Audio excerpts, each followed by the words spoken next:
Olá, meus amigos da Connect TV. Estamos aqui a postos mais uma vez para fazer para vocês o X da Questão. Hoje o nosso time está quase completo, porque para variar tem um português que não apareceu, né? O Eudes, a gente chama a atenção dele ao vivo, mas não adianta, rapaz. O cara, eu vou te contar, viu? É europeu, europeu é outra história, né? Europeu é todo cheio dos meleque-leque, né? Que o pessoal fala. Mas vamos nós aqui, estamos eu, o Renato e o Silvio. Eu vou começar pelo Silvio e nem vou dizer que ele está na extrema direita. Ele apenas está à nossa direita, porque a nossa tela assim demonstra. Oi, Silvio, bom dia, tudo bem? Bom dia agora, Bom né? Mas dia. quem estava nos assistindo pode ser qualquer outro horário. Através da internet que vai para o mundo todo, onde não há fronteiras, não há horário também. Sim. Bom dia, estamos aqui na minha Milford, uma sexta-feira ensolarada, a temperatura agora, deixa eu ver aqui, -1, tá bom, né? Tá bom, -1 tá realmente excelente. Vamos aqui para mais uma edição do X da Questão, para o resumo das notícias políticas do Brasilzão, de meu Deus, e do mundo também, né? Por que não? Verdade, é verdade. Eu vou agora para o meu amigo Renato. Você está onde, Renato? Você está em Minas, está em São Paulo? Como é que está a coisa? Porque a chuva está brava lá em Minas, né? Rapaz.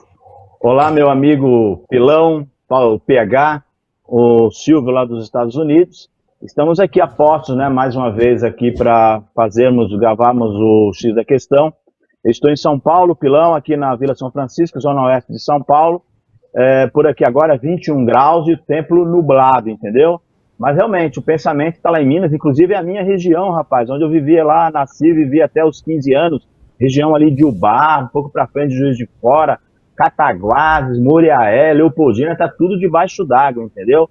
Eu até conversei com alguns amigos de lá, fiz uma matéria outro dia, já vou encerrar, mas realmente eu nunca vi uma enchente tão grande, mas eu acho que é falha também dos administradores que tem que se preparar, já que eles sabem, né, geograficamente onde estão localizados, entendeu? Então isso é um problema, porque são muitos rios, e o rio vem, né, ele vem com a enchente, ele passa por cima do que tiver na frente dele. Mas aí eu estou feliz aqui para a gente fazer mais um X da Questão, analisarmos todas essas notícias do Brasil, que hoje, né, além do humor, tem notícias engraçadas, mas também tem até atos de pugilismo, não é isso? É verdade, Renato, é verdade. Mas lá em Minas realmente o negócio está feio, né? O Brasil é assim, né? O ano passado foi o Rio Grande do Sul, não é isso? E esse ano nós temos Minas, mas isso não significa dizer que pare por aqui, né? Porque diz a música do Tom que são as águas de março que fecham o verão. E nós estamos apenas fechando fevereiro, meu amigo Paulo Henrique. Estamos aqui no penúltimo dia de fevereiro. Há muito pouco tempo atrás a gente estava, feliz ano novo. Hoje já temos 2 meses do ano novo esgotado. Faltam apenas hoje e amanhã. E aí nós já entramos no mês de março. Mas dá as suas boas-vindas à nossa audiência, PH.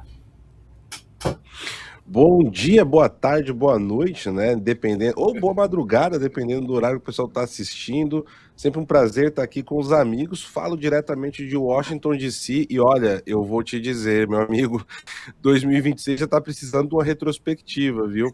Eu vi um calendário na internet que eu gostei muito. Tava o calendário do Trump de 2026. Em janeiro estava o Maduro preso. Em segundo estava o El Mencho, o narcotraficante mexicano eliminado. O que será que a gente vai ter para março? Khamenei? Não sei, vamos ver, né? A coisa não tá para brincadeira, não. A coisa tá brava. 2026 veio quente. Nós temos aí um monte de assuntos para tratarmos, né? Mas eu vou começar. Aliás, vou inverter a pauta e vou pedir para que quem comece para a gente seja o PH. Porque o PH fez agora uma cobertura lá de Washington, uma cobertura lá do pronunciamento, né, do discurso do Trump.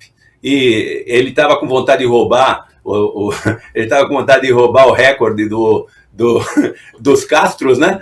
Que ficam o dia inteiro fazendo discurso. E ele ficou por 2 horas. Aliás, deixa eu cumprimentá-lo pela cobertura, PH, muito boa, excelente realmente. E eu queria que você fizesse um resumo rapidamente, aí, em 2, 3 minutos, contar um pouco para a nossa audiência o que é que você viu de mais importante lá, se você conseguiu entender que tem alguma mudança a curto prazo. Enfim, nós temos eleições agora também lá, agora em novembro, né? Enfim, foi um discurso político, evidentemente, nem podia ser diferente. Foi na casa do Legislativo, né? E eu queria que você fizesse um resumo rápido para nós, PH. Claro, Pilão. Bom, tivemos então o State of the Union, né, na terça-feira, e realmente foi um discurso longo. Obrigado, né? Estive representando a Connect TV, né, nessa cobertura, fizemos a transmissão com tradução simultânea para todos os amigos no Algarve e no Brasil. E o que nós temos de impactante ali? Eu acho que dá para dividir em duas áreas, né, o discurso do Trump, o interno e o externo. Ele começou com uma prestação de contas, né, um accountability, e ele tentou trazer ali dados que mostrem que o custo de vida do americano está diminuindo e a qualidade de vida está melhorando, né? Não é todos os lugares dos Estados Unidos que isso é perceptível ainda, alguns lugares mais do que outros, mas de fato ele trouxe muitos dados ali que são realidades. Ele também tentou, a todo momento, mostrar que a demora para que isso aconteça vem muito de 4 anos das políticas econômicas que o Joe Biden vinha utilizando, inclusive no setor energético. Ele fez questão de frisar que a segurança energética dos Estados Unidos e o aumento na produção de barris de petróleo, de pelo menos 1 milhão de barril de petróleo por dia, seria o ideal, e que atualmente os Estados Unidos estão aí na casa dos 6 milhões diários.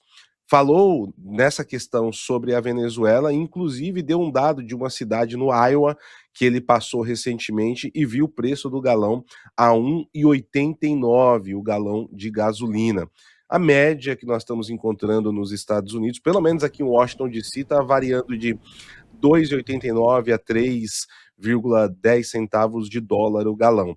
Ele fala sobre a questão dos aluguéis, déficit habitacional e fala de outros pontos. Inclusive trouxe dentro da realidade um ponto muito importante, que é o preço da carne vermelha. Ele falou que sabe que ainda está caro e realmente é um valor alto aqui nos Estados Unidos a carne vermelha, mas que está trabalhando para reduzir isso. Fez uma promessa importante, que é uma dos principais metas, acho que talvez de legado que o Donald Trump quer deixar economicamente, que é acabar com o imposto de renda, né?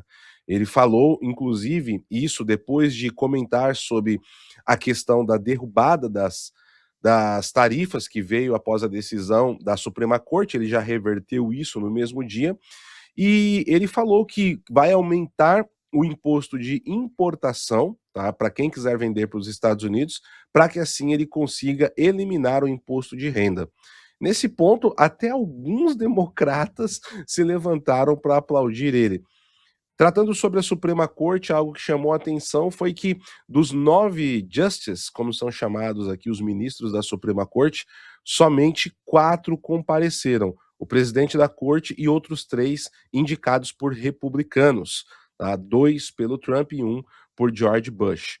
Agora, no campo internacional, ele falou de diversos aspectos, mas sobretudo sobre a questão do embate comercial com a China e também com o Irã. Ele cita a questão do Irã, que ele quer encontrar uma saída diplomática, mas que essa saída diplomática tem que vir com um compromisso sério e determinado de que o Irã não produzirá armas atômicas. Esse foi um outro ponto que ele conseguiu fazer os democratas se levantarem também e aplaudirem. Nós tivemos embates, né, uma relação tensa com os democratas. Ele teve um bate-boca aberto durante o discurso com a Ilhan Omar, que é de Minnesota, a cidade ali que foi símbolo, né, de resistência às ações do ICE e do Homeland Security. E no meio de tudo isso, para a Ilhan Omar, isso é muito bom, porque ela é a candidata a governadora nessas eleições para o estado. Também tivemos um outro ponto importante, que foi o destaque que ele deu para Marco Rubio. Foi o único membro da sua administração que foi citado de maneira elogiosa, trazendo ali méritos do que tem sido feito.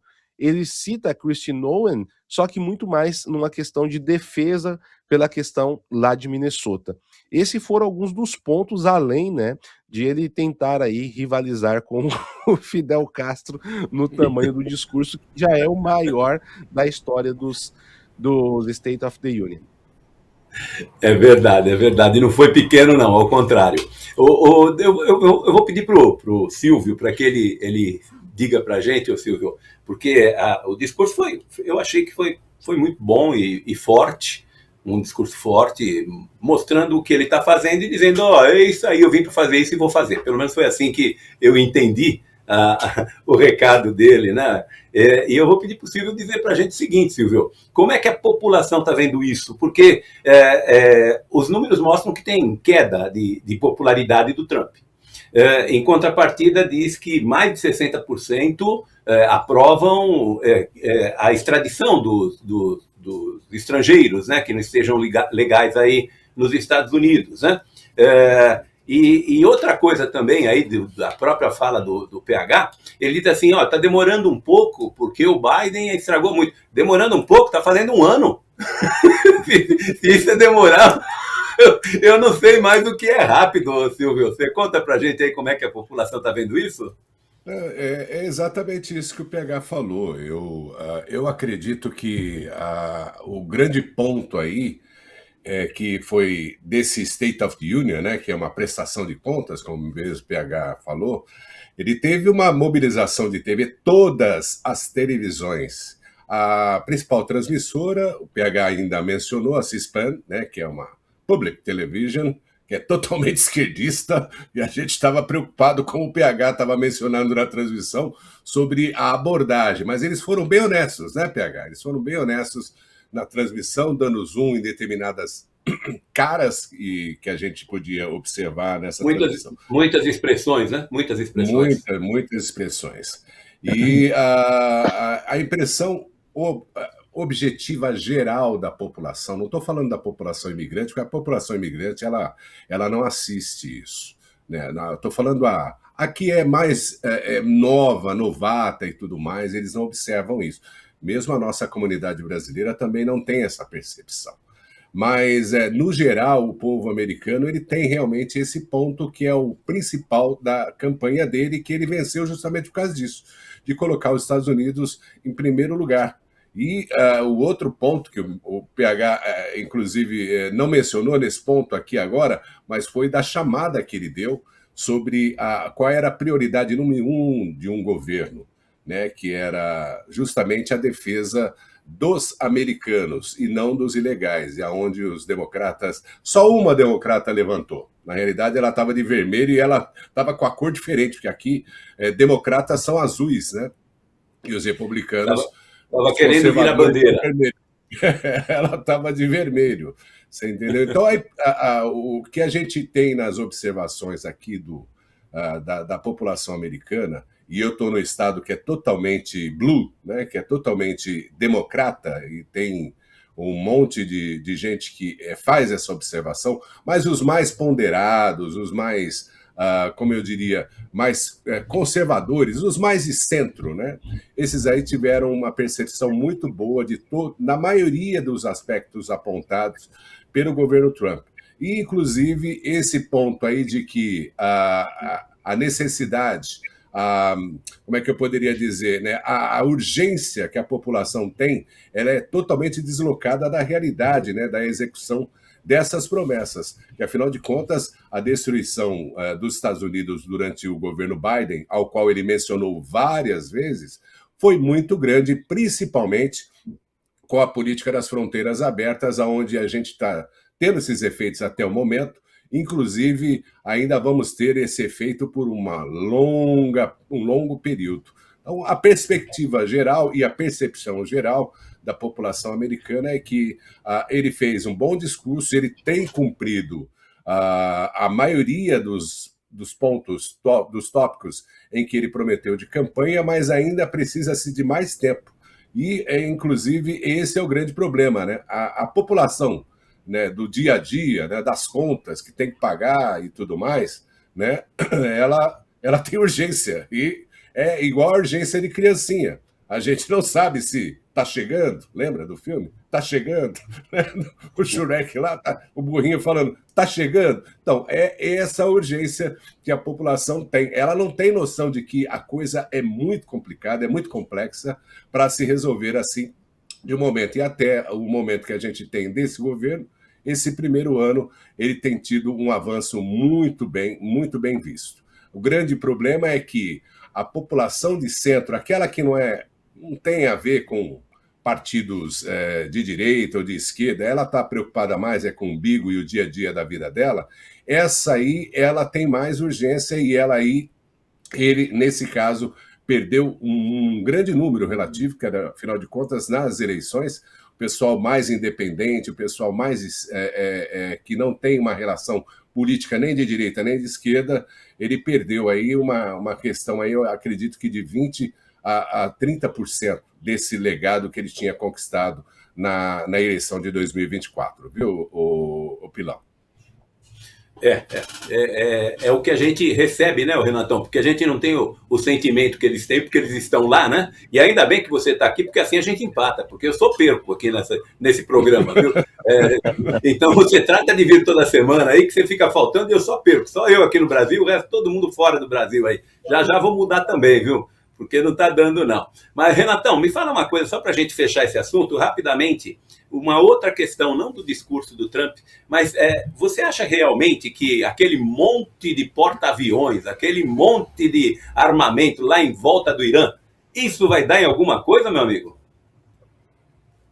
Pilão, eu acho que vai dar sim, né? Entendeu? Eu acho que está dando, porque realmente falar sobre o discurso, eu não tenho nada a acrescentar. As brilhantes pontuações, anotações aí dos nossos brazucas, né, dos nossos colegas americanos, aí o Paulo Henrique e o Silvio. Então, eles analisaram completamente o que foi o discurso e eu só continuo achando. Depois do desastre que foi o governo Biden, o Trump continua, né, pautando não só toda a imprensa americana, mas pautando o mundo, inclusive com as suas políticas externas, entendeu? Eu acho que ele está pressionando lá no Oriente Médio, sim, está pressionando, e o Irã pressionado também, né, pela população interna.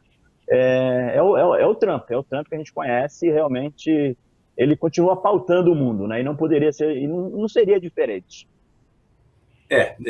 Hoje podemos gostar, alguns gostam, outros não, né? Isso é normal, né? O grande líder é assim, né? Ou amam ou odeiam, né? Não tem muito meio tempo, né?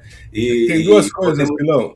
Tem duas pois não. coisas. Primeiro que ele não é político, ele não é pobre, ele não entrou no governo para fazer dinheiro, para fazer carreira. Sim. Ele já é rico. Então, não tem esse negócio. E o segundo, que o PH vai concordar comigo, é que ele só tem esse termo. Ele só tem esse segundo mandato. E, ele não tem medo nenhum de se eu vou ficar bem na pesquisa, se eu não vou. Você entendeu? Então ele atua como ele tem um pouquinho de um freio ainda por conta das middle terms, mas se ele conseguir manter a maioria, aí a gente vai ver 2 anos do pé no freio, que vai ser... Freio não, no acelerador. Eu gostaria de fazer só uma perguntinha aí. Eu gostaria de fazer uma perguntinha para os nossos amigos americanos, mas nessa situação, nesse status atual do Trump, se ele continuar assim, é bom para os democratas ou é melhor para os republicanos? Ele faz o sucessor, por exemplo? Ou é cedo? Posso, Bruno? Vai você. Vamos os dois, acho que é interessante a pergunta, dá para a gente trazer duas visões. Eu vou ser bem sintético. O Trump ele está apostando tudo, principalmente na política econômica que ele traçou, e ele vai seguir esse caminho o máximo que ele puder. Mas depois do discurso, né, de terça-feira, o presidente da Câmara, né, o Speaker of the House, o Mike Johnson, ele fez um discurso que causou um pouco de preocupação na base republicana, falando que era necessário vencer as middle terms e que se as middle terms não fossem vencidas, seria praticamente o fim da administração Trump, seria um desastre muito grande. Muita gente, por que ele está falando isso? A rejeição ao Trump está aumentando um pouco, isso é verdade, está subindo, porém, Porém, existe um outro problema do lado democrata, que eles não conseguem estabelecer uma liderança. Está muito fluida, não tem uma liderança dentro do Partido Democrata, eles estão fazendo de tudo para perder de novo. Então, está bem incerto isso ainda. Vai lá, Braunar, desculpa. Não, é exatamente isso que eu ia falar.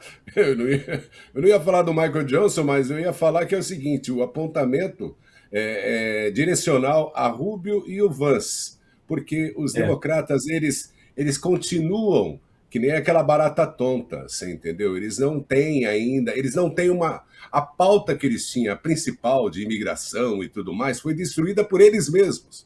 E eles colocaram para concorrer durante a campanha na saída do Biden a moça de dois cérebros, você entende? De dois neurônios. E aí é aquela coisa, não há mais aquela relação woke que existia, né, que a própria imprensa batia bastante. Hoje, a própria imprensa ela já não é mais desse jeito.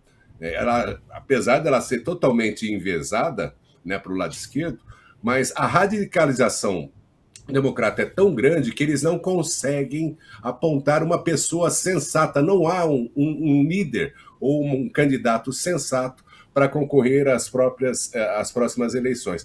A única coisa que pode afetar aí é justamente isso que o PH mencionou.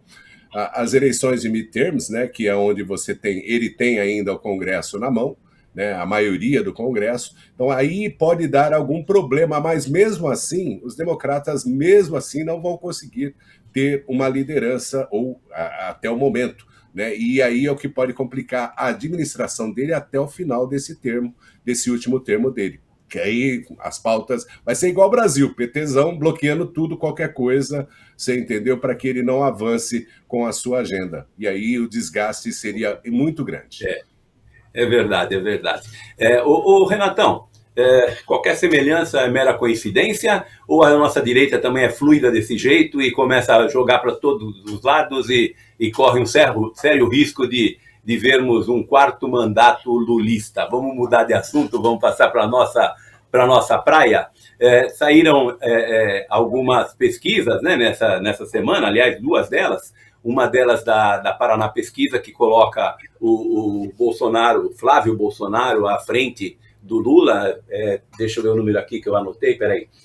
Flávio Bolsonaro com 44,4 e o Lula com 43,8.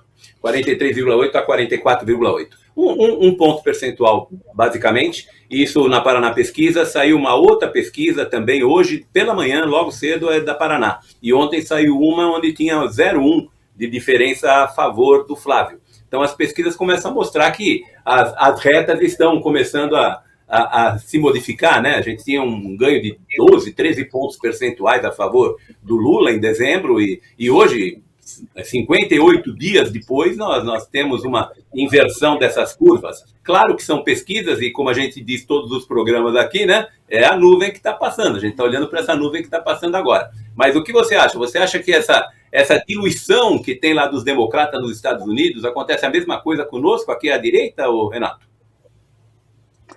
Ô Pilão, eu vejo ao contrário.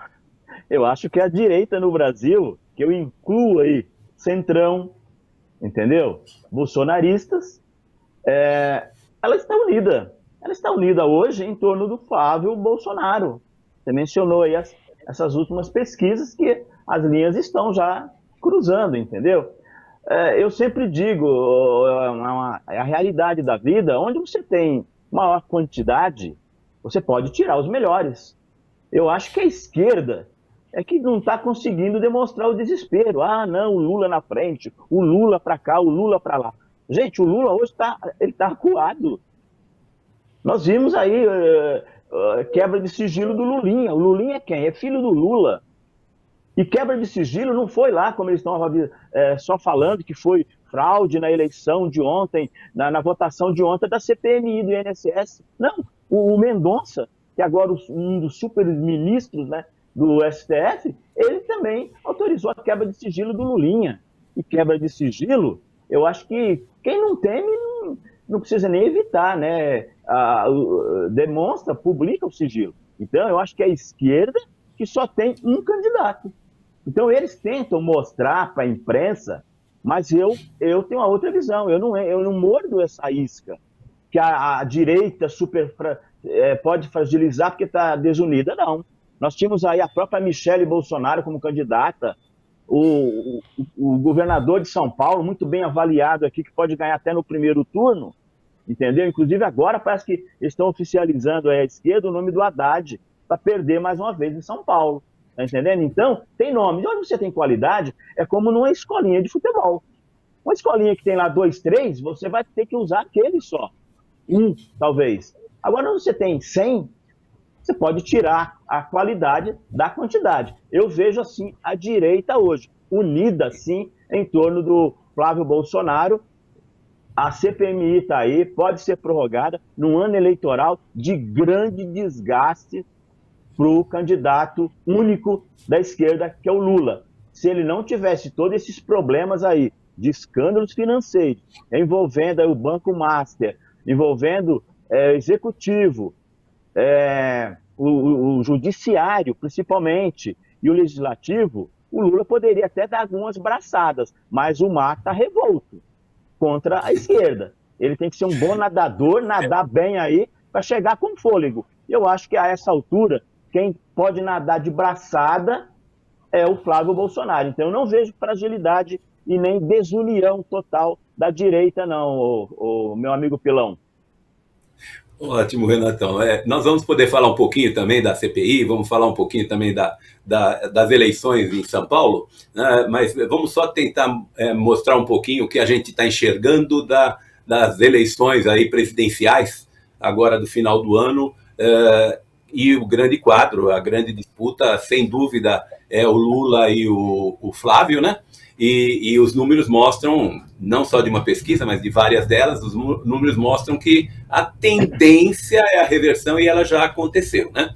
Mas Silvio, se a gente pegar essas pesquisas que saíram agora, praticamente em todas elas o segundo melhor candidato da direita é o Ratinho, né? Ele tem alguma coisa aí como 7%, 8% de votos, né? Você acha que se não tiver uma terceira via, corre-se o risco do Lula ganhar no primeiro turno?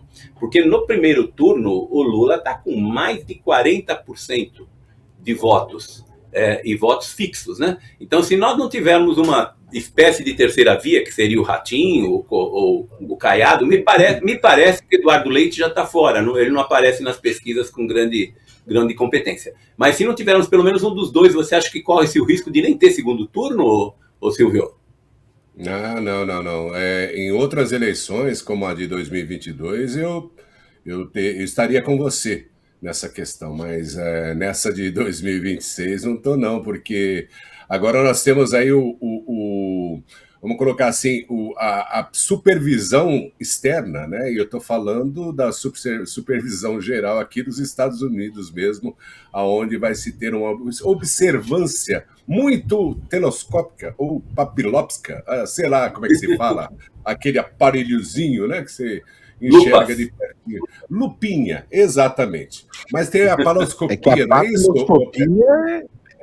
A papiloscopia é meio perigosa onde vai, hein? Cuidado. Olhar muito de perto é um problema. Lá ele.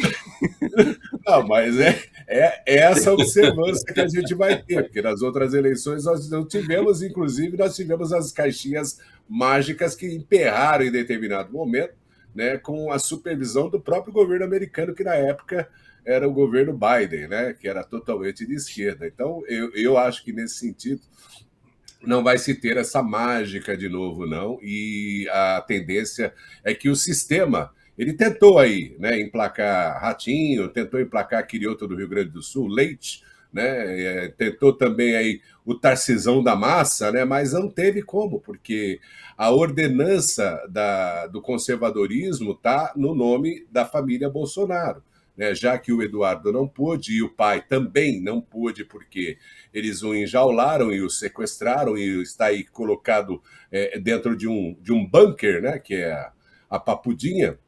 né, tirando ele de todas as possibilidades de mensagem ao público, mas mesmo assim ainda se tem esse efeito, né, onde a população ainda continua, mesmo que de uma forma diferente, né, com o Flávio, e aí o Centrão, né, que é o Centrão, você sabe que o Centrão não tem lado, né? Ele tem o lado do poder e o lado da grana, é bem nesse sentido. Então, eu acredito que nesse momento não há a menor possibilidade de se ter uma vitória do desgovernante no primeiro turno, viu, Pilão? Ok. Ô, PH, me fala uma coisa.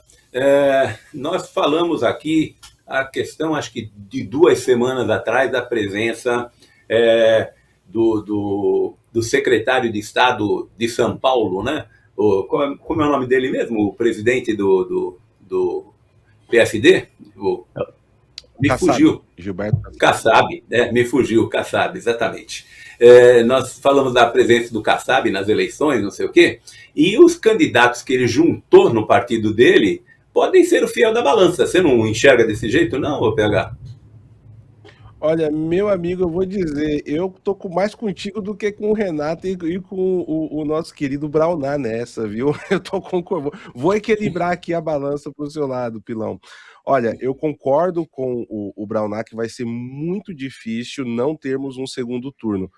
Mas eu vejo um risco, dependendo do que acontecer no primeiro turno, porque se a gente pegar o histórico de 2022, que a gente teve um dedo na balança, com proibições de campanhas, com candidato que não poderia fazer vídeo da sua residência oficial, nenhum veículo de mídia poderia falar que o Lula é um bandido condenado ligado a revoluções na América Latina, amigo do Daniel Ortega.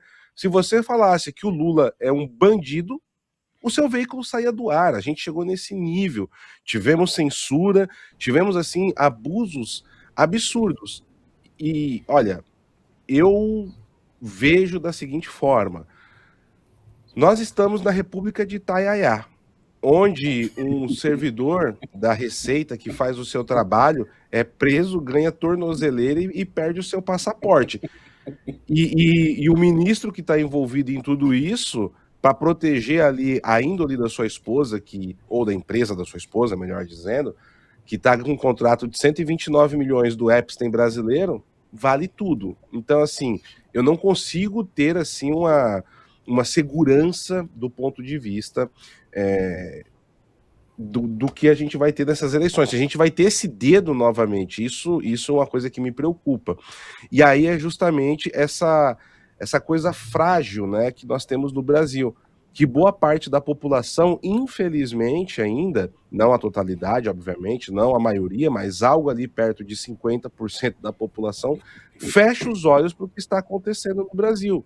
Sabe, está feliz ganhando Vale Gás, é o gás de graça, é a luz de graça, é Bolsa Família, e um país onde 38% da nação produz para sustentar todo o restante e 40% praticamente da nação vive de benefício social, a conta não fecha.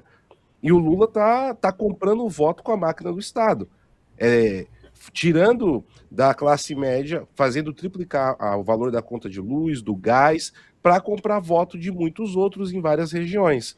O que eu olho com bons olhos nisso tudo é que a popularidade do Lula caiu quase 8 pontos no Nordeste, de janeiro para fevereiro. E essa questão envolvendo Lulinha e tudo mais, isso está jogando muito contra ele, principalmente pelo governo que está tentando proteger, além de toda a crise do Master também, que vem causando aí uma crise de confiança muito grande no aparato, né, do sistema. Sobre o que o nosso querido Renato disse, eu concordo com o Renato no macro, sim, que eu acho que a candidatura do Flávio está consolidada, somente se algo muito fora da curva acontecer para isso mudar, mas existem fragmentações dentro da direita, e essas fragmentações vêm do pior lugar possível, vêm da própria família Bolsonaro.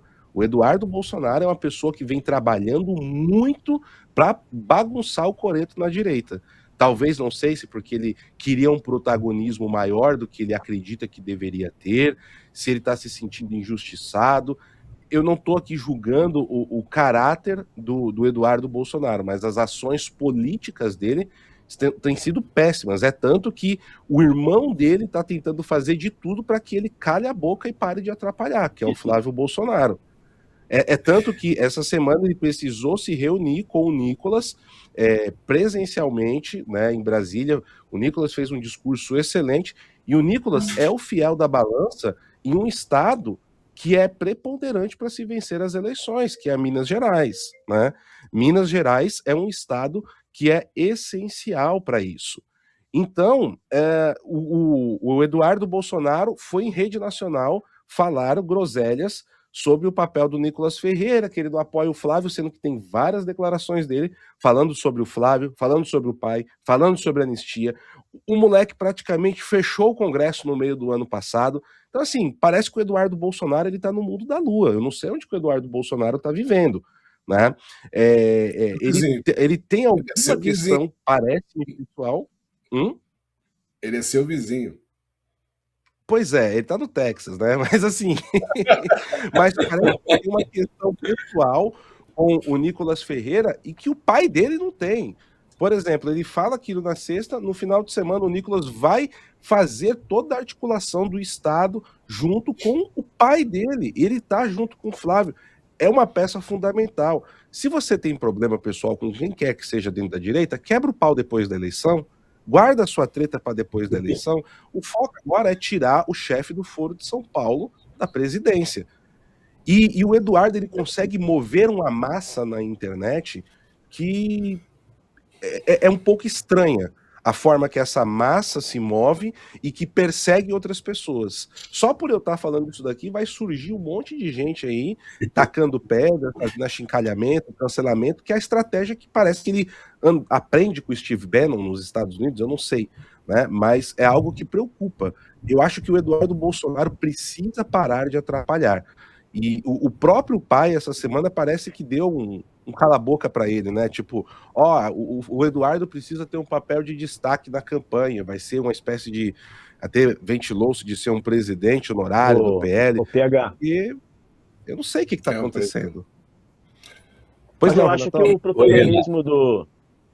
o protagonismo do Eduardo já está bem fragilizado. Ele tem essa força ainda na internet, mas não se compara com a força do Nicolas, tá entendendo?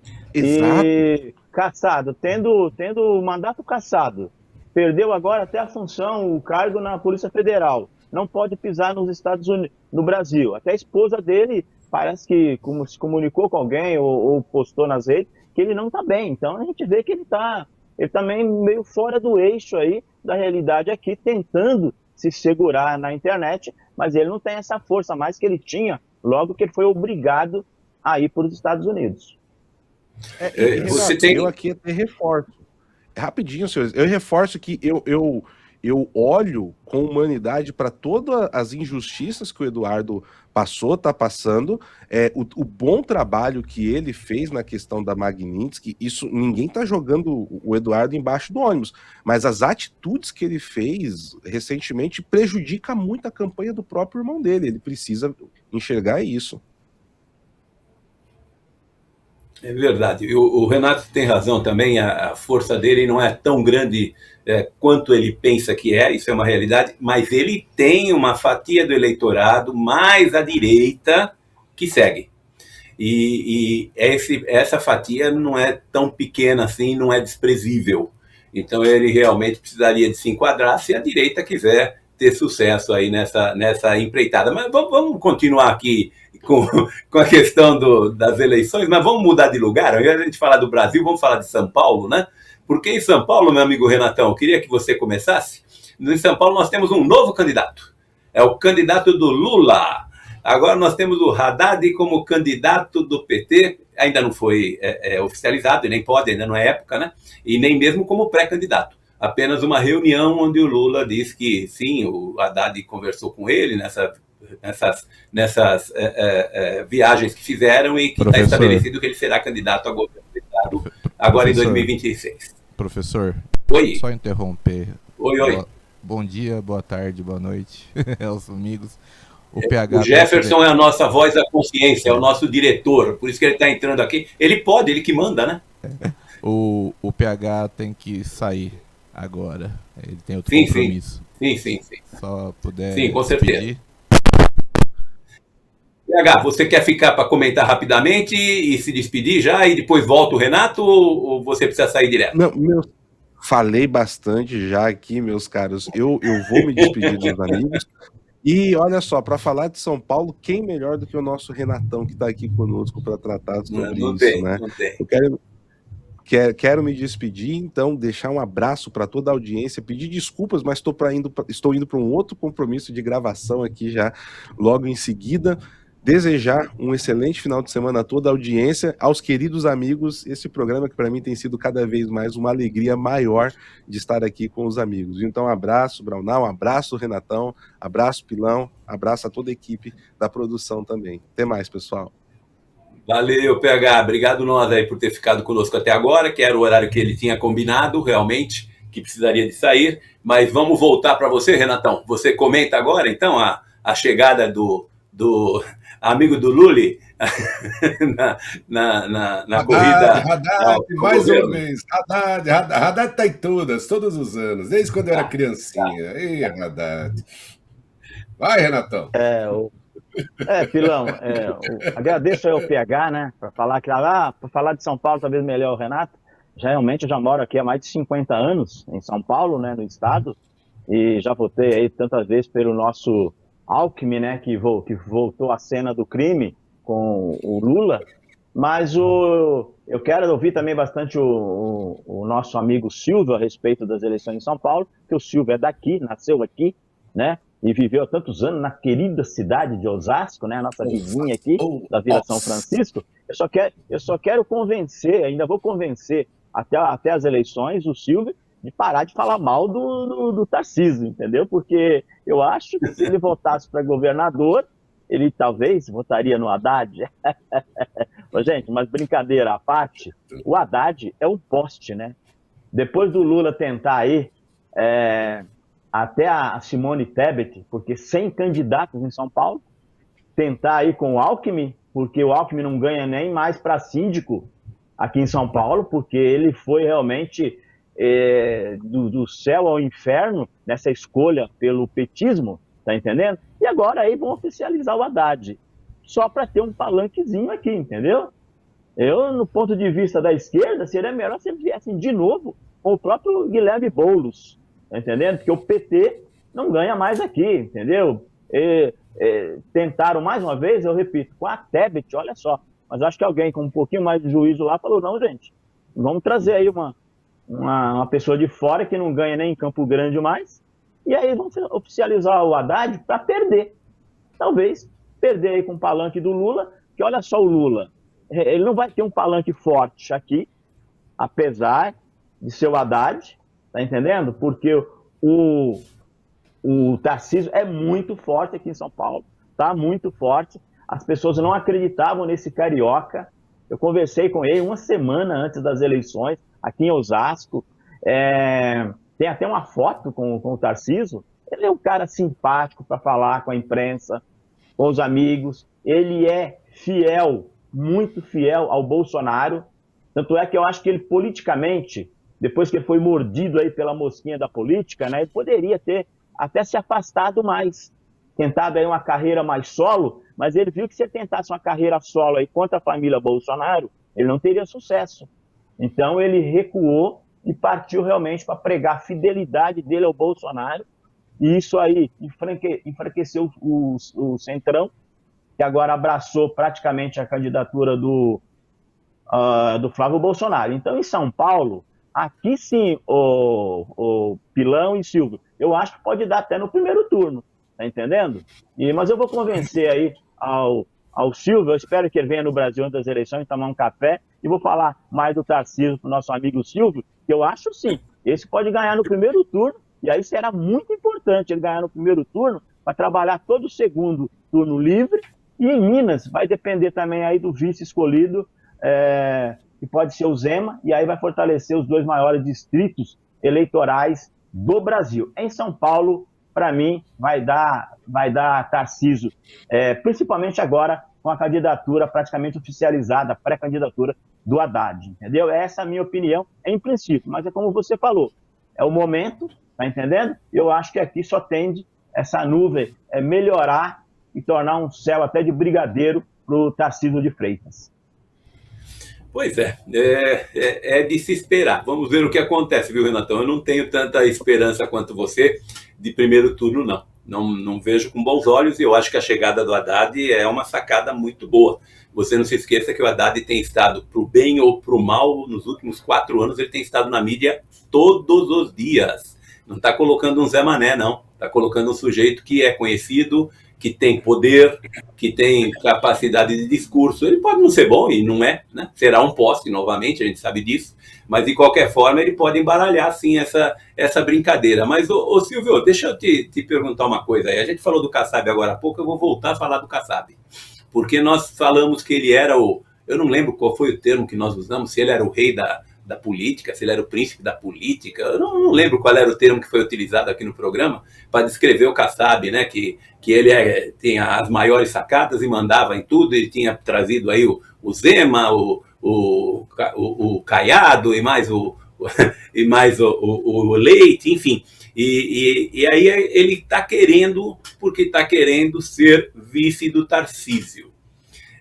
Ou seja, a jogada do Kassab é para ser governador do Estado, é isso que ele quer ser. Ele quer ser governador do Estado. Como ele sabe que não poderá sê-lo via eleição, ele poderá sê-lo via vice, porque o Tarcísio seguramente se descompatibiliza, né, para concorrer à presidência em 30, isso, claro, se ele for eleito, evidentemente, se ele for eleito.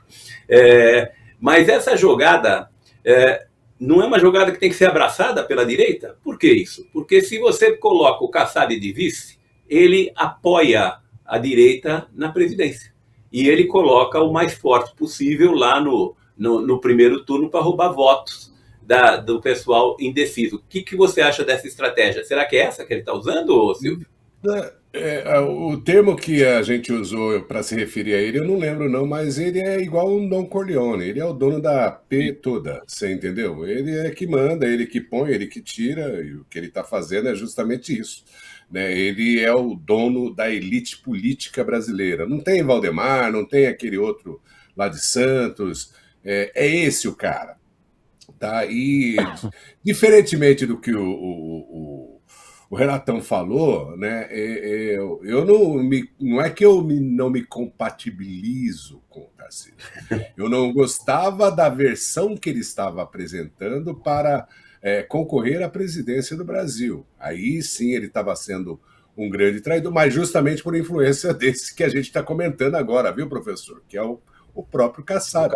Esse é o mano, né, no Centrão. Esse é o homem que realmente tem poder aí para mobilizar tudo. E essa ideia aí é muito do umbigo dele, né? Aquela coisa do orgulho, né? Ele queria realmente ser o candidato a governo de São Paulo, né? Mas como a tendência, e o Tarcísio é muito bom nisso, Tarcísio é um executor, ele não é um político. Então ele é facilmente levado, ele é um cara que se apresenta bem, ele é facilmente levado pelos homens da política, os mais influentes. O negócio dele é o seguinte, é construir o negócio. Eu quero fazer a obra, o meu negócio é esse. Me dê a oportunidade, me dê o dinheiro que eu vou lá fazer a ponte, eu vou fazer o asfalto, eu vou fazer o desenvolvimento. Esse é o negócio dele. Tá? Ele não está querendo, ele não quer ser o presidente. Se ele fosse o presidente, ele iria fazer a execução da obra, ele não ia estar no meio político. Por isso que o meio político gosta dele, queria ele como presidente, porque ele é facilmente manobrável em termos políticos, que é a realidade da política brasileira. Como diria Paulo Francis, o Brasil não é para iniciantes, né? Você precisa ser um raposão mesmo, você entendeu? Para poder estar no meio político, né? Aí não há escrúpulos nenhum nesse meio político, que é o que o Kassab não tem. Ele não tem escrúpulos nenhum para dizer que eu quero ser um dia presidente dessa coisa toda aqui, né? E eu vou usar tudo que eu tenho, o meu poder, a grana que eu tenho, inclusive dos pagadores de impostos, né? Porque esse fundo eleitoral é um roubo absurdo da população brasileira. Você paga para o ladrão continuar te roubando, né? Porque você é obrigado a pagar. Só um parênteses, Silvio. Então, e no caso do Haddad, né? De novo, é só uma presença política, mas eu também estou com você. Não vai ser assim tão fácil, porque, afinal de contas, eles ainda têm a máquina governamental em poder. Pois não, Renato? Pois, Renato. Pois não, Só um Renato. parênteses aí, até para seu comentário mesmo. Eu acompanho política no Brasil há tantos anos, principalmente em São Paulo. Eu não sei se a visão do Pilão é esta, mas com tantos nomes fortes que o PT já teve, e teve, principalmente com o Lula, eles não chegaram ao governo de São Paulo, e agora, com essa escassez de nomes, o Lula já com mais de 80 anos, eu não acredito mais que o PT, com a forma que o PT foi criado, de chegar ao governo de São Paulo. Olha, escrevo isso, tá? O PT não vai chegar nos próximos 30 anos aí ao governo de São Paulo. Não, eu diria só que 30 anos é um pouco de tempo demais, né? Mas, de qualquer forma, diga, Silvio. Não, eu vou dar só um adendo em cima disso que o Renato falou. É o seguinte, a partir desse ano, né, com a saída dessa desgraça do governo do Brasil, não existirá mais PT. Acabará essa coisa de PT. Não terá mais, né, esse lance de PT. Né? Essa coisa, o nome PT, a sigla, ela vai desaparecer. Agora, os seus conteúdos, eles vão migrar, né, como é que eles sempre fizeram. Migraram, né, mudaram de cor, mas a ideologia continua. Principalmente depois que acabaram com a República Sindicalista, com as contribuições do sindicato. O PT vivia disso. O PT é o partido mais rico porque vivia do sindicato. Enfraqueceu, ali acabou o PT. Eu concordo plenamente com você.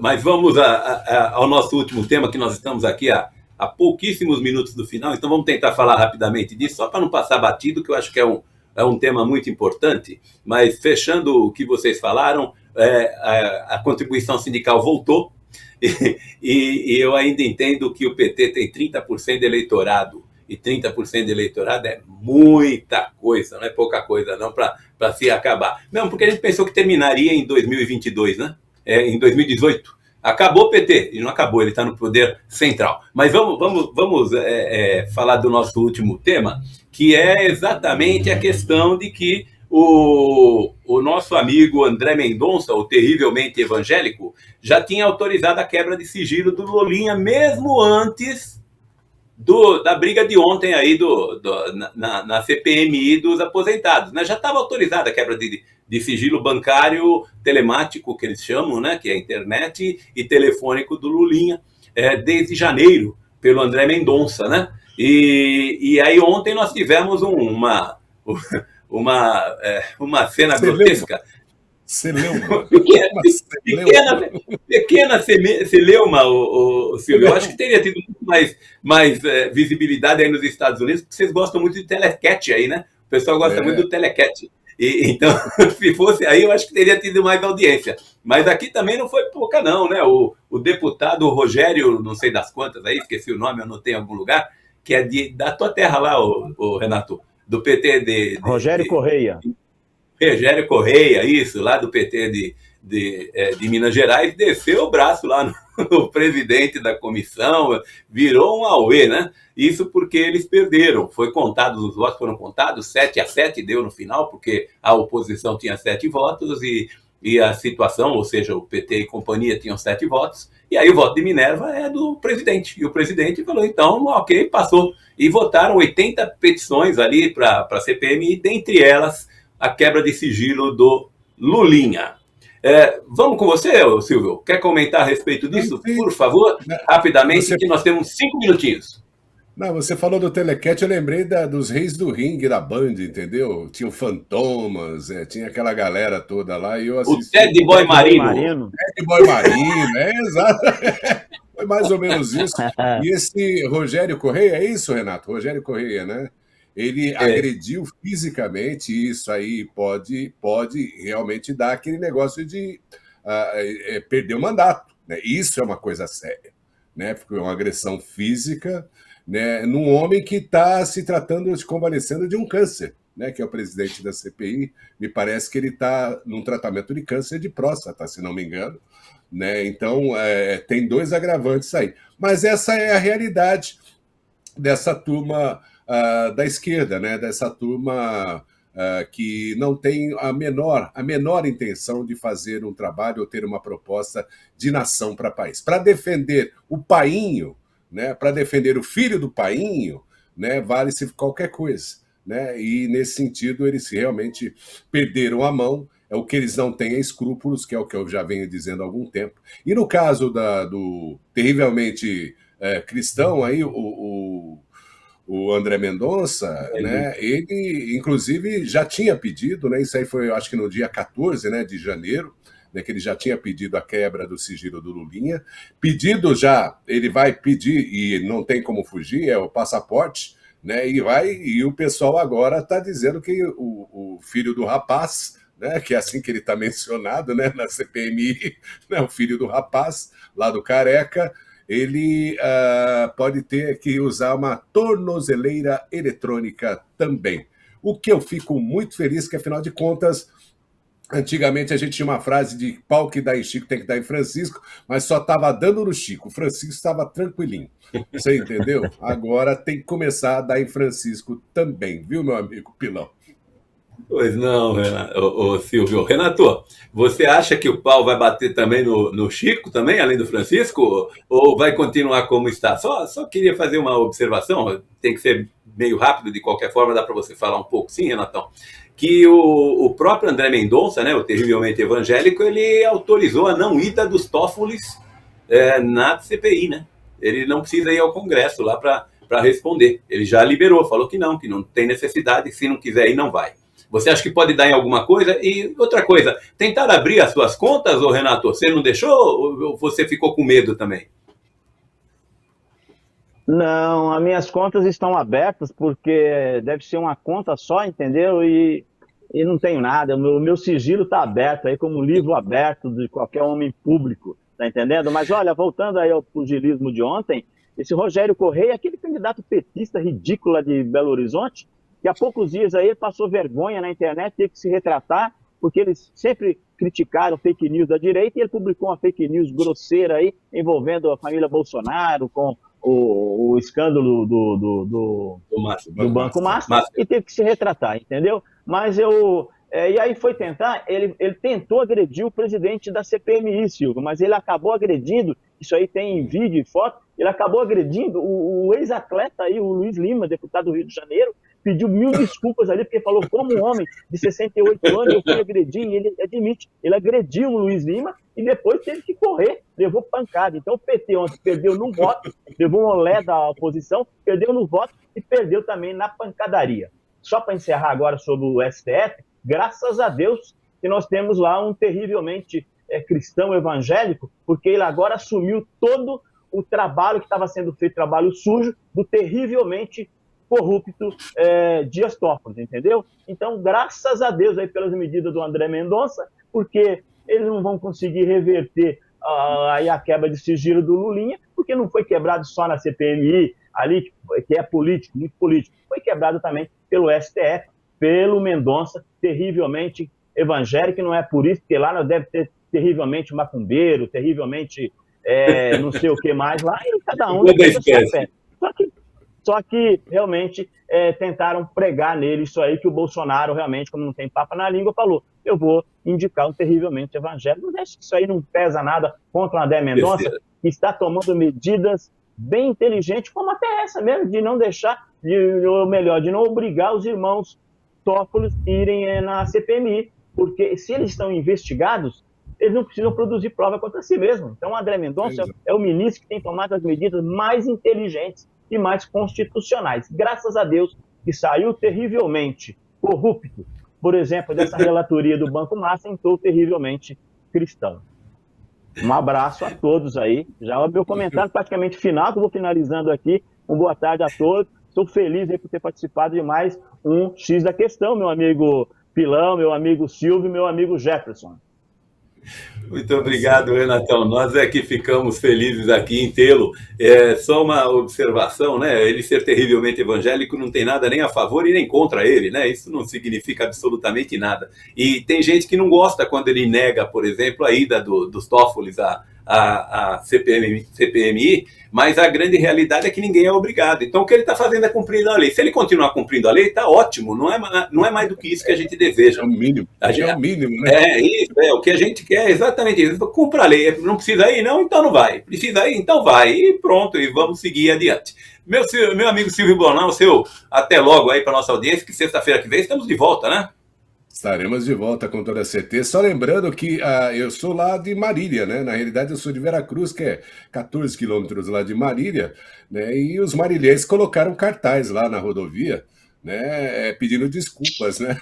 Por ter um marilhense, né? Nesse imbróglio todo. Imagina a situação, meu amigo. Agradecer mais uma vez para a gente ter aqui a edição do X da Questão com o resumo dos acontecimentos telequéticos do Brasil. Tomara que semana que vem não tenha tanta emoção nesse sentido. Mas brigadão aí, Pilão, Renatão, PH, que já foi também, ao Jefferson e toda a estrutura da Connect TV. Até semana que vem. É verdade, muito bom tê-lo aqui também, Silvio. Na verdade, o que acontece aqui é que esse programa é bom por um único motivo, a gente gosta de fazer, né? Então, como a gente gosta de fazer, o programa fica bom, a gente bate papo. E bater papo não tem nada melhor, o brasileiro gosta muito disso. Então, eu quero me despedir também da nossa audiência, do meu amigo Renato, do meu amigo Silvio e também do PH que saiu, o Jefferson que está na retaguarda e toda a equipe técnica, e também do Eudes, que não aparece, mas quem sabe a semana que vem a gente não tem um português aqui na nossa mesa, não é mesmo? Então, meus amigos, até sexta-feira que vem, se Deus quiser. Um abraço a todos. Tchau, tchau. Um abraço. Tchau.